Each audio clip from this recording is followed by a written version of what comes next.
I'm Cathy Thomas. We're at the beautiful Napa Rose restaurant in Anaheim with sommelier, general manager, and wine educator Michael Jordan. Michael's going to show us how to taste wine. Cathy, I think one of the most important things that I could tell someone that's going to enjoy wines is that really not to be intimidated, to relax, to taste and enjoy. The wine is something that you will either like or not like immediately when you taste it. You'll know if it's delicious or not. You don't have to figure it out. Does it taste good or not? You just know. And so you can relax and enjoy it. And you're going to show us how to make it easy, aren't you? I'll be happy to. Great. Well, there are many parts of wine that can be enjoyed, certainly, not just the taste of wine.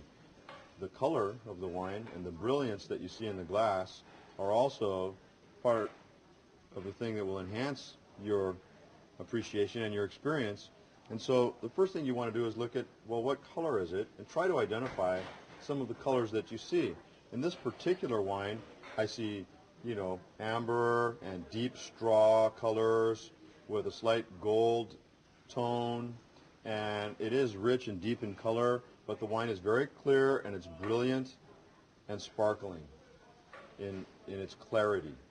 Then I'm going to kind of stir this glass around, spin it actually, so that I can coat the sides of the glass with the liquid, thereby allowing the wine to evaporate from the sides of the glass, concentrating the aromas, and then when I smell it, it's just much more apparent to my palate and to my nose so that I can really pick up on all the nuances of aromas that come from the glass.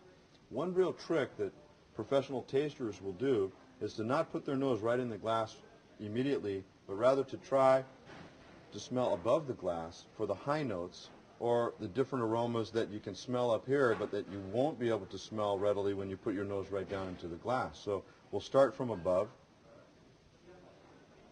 and then you can pick up some of the higher notes, like maybe floral aromas that you might not get when you go to the deeper, heavier aromas down in the glass.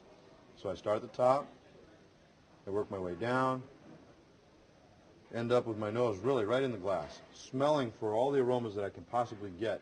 And is that swirling motion easier for beginners to do if the glass is actually resting on the table? Absolutely. I would say leave it on the table and just start to go in a circular motion at first until you start to get the liquid to spin around, and then spin it a little more, a little faster, and then a little tighter until it really starts to get up on the sides of the glass.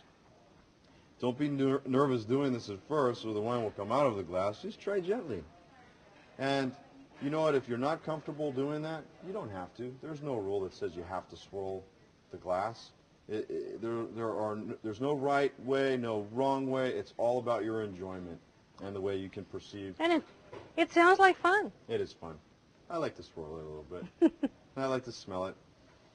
Then when you taste the wine, you want to taste a little bit and try, if you can, to actually get a little bit of air to go into your mouth while you're tasting the wine, and that will help the flavors kind of accentuate them onto your palate.